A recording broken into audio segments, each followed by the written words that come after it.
হাই friends, কি খবৰ? আপোনালোক সকলোৱে ভালে আছেনে? আশা কৰোঁ আপোনালোক সকলোৱে ভালে আছে। আৰু বহুদিন হ'ল মই ভিডিঅ' দিব পৰা নাছিলোঁ কিছুমান অসুবিধাৰ কাৰণে। আৰু যিহেতু মই গাঁৱত গৈছিলোঁ মানুহ বিহুৰ দিনা, আৰু সেই মানুহ বিহুৰ দিনা ঘৰত যোৱাৰ কাৰণে তাত খুব নেটৱৰ্কৰ অকণমান অসুবিধা হয়, যিটো ভিডিঅ' দিবৰ কাৰণে মোৰ অসুবিধা হয়, আপলোডিংটো অসুবিধা হয়। গতিকে কিছু ভিডিঅ' মই তাত বনাইছোঁ, আৰু আজি আপোনালোকক মই দেখুৱাম কি বনালোঁ নবনালোঁ, আৰু গাঁৱৰ অকণমান পৰিৱেশ দেখাম আমাৰ ঘৰৰ। আৰু আপোনালোকে কেনেকুৱা পায় নাজানো। যদিহে ভাল পায় প্লিজ লাইক কৰিব, ছাবস্ক্ৰাইব কৰিব, যদিহে আপুনি মোৰ চেনেলটোত নতুন হয়, আৰু শ্বেয়াৰ কৰিব।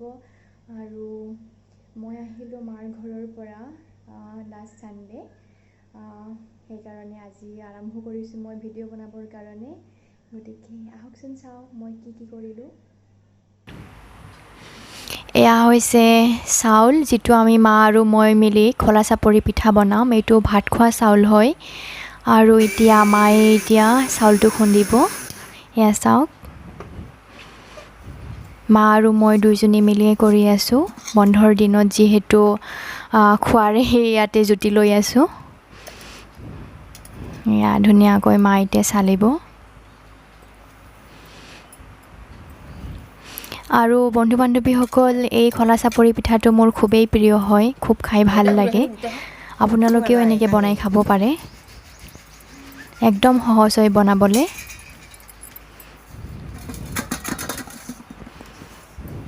এয়া আমাৰ হৈ গ'ল গুড়াখিনি ৰেডি। আৰু এই চাউলখিনি আপোনালোকে বনোৱাৰ আগতে তিয়াই থ'ব লাগিব আধা ঘণ্টামান। এয়া আমি চৰিয়াত লৈছোঁ পিঠা বনাবৰ কাৰণে। ইয়াত গৰম পানী মিক্স দিয়া হৈছে, যাতে পিঠাগুড়িটো যাতে ধুনীয়াকৈ মিহলি হৈ যায় ভালদৰে, আৰু অকণমান সিজাৰ টাইপ হৈ যায়, সেইকাৰণে গৰম পানী দিয়া হৈছে। বাকী আপোনালোকে ঠাণ্ডা পানীও দিব পাৰে, কিন্তু মায়ে গৰম পানী দি দিলে। এয়া চাওক, একদম সহজ বনাবৰ কাৰণে। ইয়াত একো নালাগে, নিমখ অকণমান লাগিব প্ৰয়োজন অনুযায়ী, আৰু গৰম পানী বা ঠাণ্ডা পানী যি আপোনালোকে মিহলাই সেইমতে। এয়া মায়ে কৰি আছে, যিহেতু মই ভিডিঅ'টো বনাই আছোঁ, মই বনাব পৰা নাই, মায়ে বনাই আছে। ইয়াত অকণমান মিঠাতেলো দিব মায়ে, কাৰণ মিঠাতেল দিলে অকণমান ভাল হয় বস্তুটো। আৰু কেৰাহীটো অকণমান দি লৈছে, যাতে তাত লাগি নধৰে। এয়া ধুনীয়াকৈ দিব এতিয়া।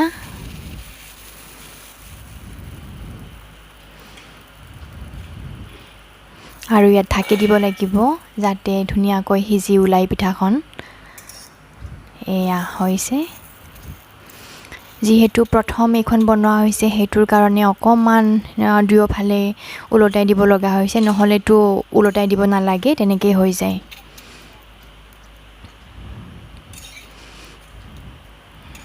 এয়া হৈ গ'ল আমাৰ খোলা চাপৰি পিঠা। আৰু এই পিঠাটো খুব হেল্ডি হয় খাবৰ কাৰণে, একো মিক্স নাই তাত, অকল চাউলৰ গুড়ি, ভাত খোৱা চাউলৰ গুড়ি আৰু নিমখ, সেইখিনি আৰু গৰম পানী। আৰু বনোৱা এখন দেখুৱাই দিছোঁ। ধুনীয়াকৈ হাতাৰে এনেকৈ দি দিব লাগে।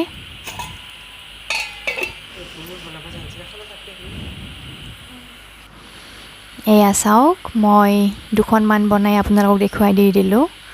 খাবলৈ খুব ধুনীয়া হৈছে, খুব টেষ্টি, আৰু ধুনীয়া নৰম হৈ উঠিছে পিঠাখন। এয়া বনাবলৈ লৈছোঁ কাচকলৰ পকৰি, আৰু এই পকৰিটো মই শাহু মাৰ ঘৰত খাই পাইছোঁ, আমাৰ ঘৰত খাই পোৱা নাছিলোঁ, আৰু তেতিয়াৰে পৰা মোৰ খুব প্ৰিয় হৈ গ'ল এই কাচকলৰ পকৰিটো। আৰু ইয়াৰ কাৰণে লাগিব আপোনালোকক চাউলৰ গুড়ি বা বেচন, যি আপুনি ব্যৱহাৰ কৰে। মই ইয়াত চাউলৰ গুড়ি লৈছোঁ, আৰু পিছত কিন্তু মই বেচনে ব্যৱহাৰ কৰিলোঁ, যিহেতু গুড়িটো অকণমান গোন্ধ ওলালে। আৰু এতিয়া আমি এইটো বইল দিলোঁ। এয়া চাওক, কুকাৰত বইল দি লৈছোঁ মই কলটো।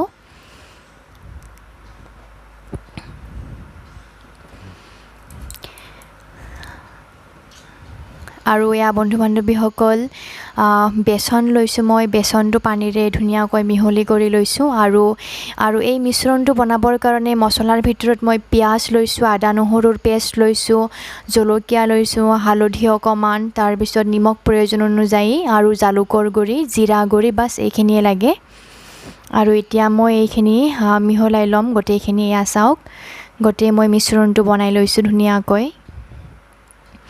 আৰু আপোনালোকেও এনেকৈ বন্ধৰ সময়ত বনাই খাব পাৰে, খুব ধুনীয়া লাগে খাই, যিহেতু মই খাই পাইছোঁ। আৰু এতিয়া মই ধুনীয়াকৈ কেৰাহীখন পাতি লৈছোঁ। আপোনালোকে ইয়াতে যি তেল ব্যৱহাৰ কৰে, মই ৰিফাইন অইল দিছোঁ। আৰু এয়া চাওক তেলত ধুনীয়াকৈ মই দি দিছোঁ চামুচেৰে।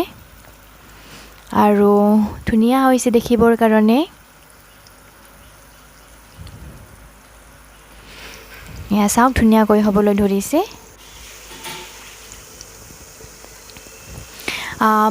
মা আৰু বৌয়ে যেনেকৈ বনায় তেনেকুৱা নহ'বও পাৰে, মই এইটো প্ৰথম বনাইছোঁ।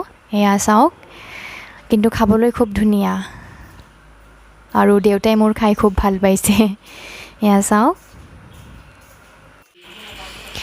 আৰু এয়া বন্ধু বান্ধৱীসকল মায়ে সূতা লৈ আছে যঁতৰত, যিহেতু বহাগৰ বতৰ আৰু তাই খুব ভাল পায় কাপোৰ বৈ, গতিকে তেওঁ বিহু গামোচা লগাম বুলি ক'লে, সেইমতে দেউতাই সূতা আনি দিলে। আৰু ময়ো মাক বহুখিনি যঁতৰত সূতা পকাই দি আহিছোঁ। আৰু এয়া ধুনীয়াকৈ সূতা লৈ আছে। আৰু যিহেতু এইবিলাক আমাৰ এটা পৰম্পৰা, আৰু সেই পৰম্পৰাটো মায়ে ধুনীয়াকৈ ৰাখি আছে, এতিয়াও বহুখিনি কাপোৰ বয়ে। আৰু এয়া সূতা লোৱা হোৱাৰ পিছত এয়া সূতাৰ টনাৰ আৰম্ভ কৰিছে, কাপোৰখন বনোৱাৰ আৰম্ভ কৰিছে। এটি সম্বন্ধীয় পেহী হয় আমাৰ, এই পেহীজনীৰ লগত মায়ে ৰাতিপুৱাই আৰম্ভ কৰিছে কাপোৰখন ৰেডি কৰাত। এয়া চাওক ধুনীয়াকৈ সূতাবিলাক লৈ আহি আছে। আৰু খুব ভাল লাগে এই পৰিৱেশটো, কিন্তু কষ্টও হয়, বহুখিনি কষ্ট হয় এটা কাপোৰ বনোৱাত। বহুতখিনি প্ৰচেছ থাকে, সেই প্ৰচেছ মতে কৰিবলৈ হ'লে বহুখিনি কষ্ট হয়। আৰু সেই কষ্টটো মায়ে কেতিয়াও অনুভৱ নকৰে, যিহেতু তাই ভাল পায় কৰি। আৰু আমি যিহেতু ট্ৰাইবেল হয়, গতিকে বুকুত মেখেলা পিন্ধাৰ নিয়মটোতো আছেই, আৰু আমি সেইটোক সন্মান কৰাটো উচিত, কাৰণ নিজৰ সংস্কৃতিক যদি আমি সন্মান নকৰোঁ তেতিয়াহ'লে ভাল নালাগে, গতিকে আমি সন্মান কৰোঁ। এয়া চাওক লাহে লাহে হ'বলৈ ধৰিছে। সূতা টনা হোৱাৰ পিছত এতিয়া চালাব ধৰিছে।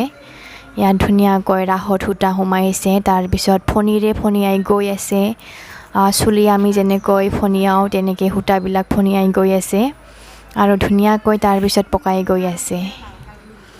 এয়া চাওক একদম ৰ'দ দিছে, তথাপি মা কৰিয়ে আছে।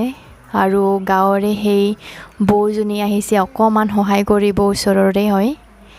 এয়া চাওক হ'বই ধৰিছে এতিয়া ধুনীয়াকৈ। এয়া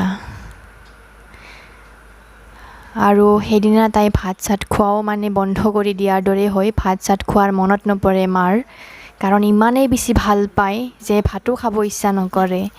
এয়া চাওক।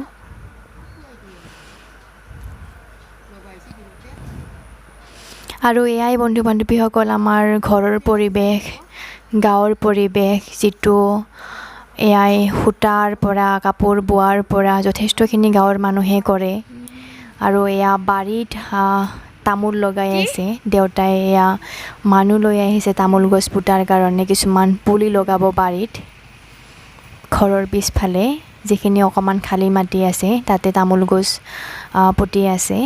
এয়া চাওক মাটি দি আছে ধুনীয়াকৈ। আৰু তাৰে অকণমান মই কেপচাৰ কৰিছোঁ আপোনালোকক দেখুৱাবৰ কাৰণে।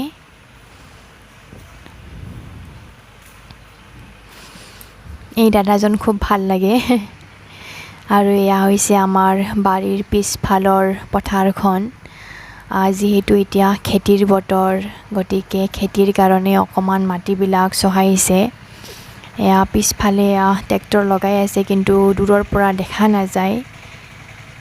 এখন হৈছে আমাৰ ঘৰৰ পিছফালৰ পথাৰ, ডাঙৰ পথাৰ, আৰু পানীও হৈছে বৰষুণ যিহেতু দি আছে। এয়া হৈছে এজন ভাইটি, আৰু এই ভাইটিটো আমাৰ ওচৰৰে হয়, আমি সৰুৰ পৰা একেলগত ডাঙৰ হৈছোঁ। আৰু এয়া আমাৰ কঠীয়াৰ কাৰণে ট্ৰেক্টৰেদি মাটিটো চহাই আছে, কাৰণ যিহেতু খেতি আহি আছে, কঠীয়া লগাব লাগিব, গতিকে আগতীয়াকৈ ধুনীয়াকৈ মাটিখিনি চহাই আছে। এয়া আৰু খুব ভাল লাগে এইবিলাক পৰিৱেশ দেখি গাঁৱত, আৰু তেতিয়াৰ মানে বতৰৰ যিটো এটা সৌন্দৰ্য সেইটো ওলাই পৰে। বাৰিষাৰ দিনত যেনেকৈ খেতি পথাৰখন ভৰপূৰ হৈ যায় ধানেৰে, আৰু ধুনীয়াকৈ আৰম্ভ কৰিছে এতিয়া মানুহবিলাকে খেতি পথাৰৰ কাম কৰা, খুব ভাল লাগে। গতিকে এয়াই বন্ধু বান্ধৱীসকল আমাৰ গাঁৱৰ পৰিৱেশ। যদিহে ভাল লাগে আপোনালোকে প্লিজ লাইক কৰিব আৰু শ্বেয়াৰ কৰিব নাপাহৰিব, ছাবস্ক্ৰাইব কৰিব নাপাহৰিব। আজিলৈ এৰিছোঁ তেতিয়াহ'লে, বাই বাই।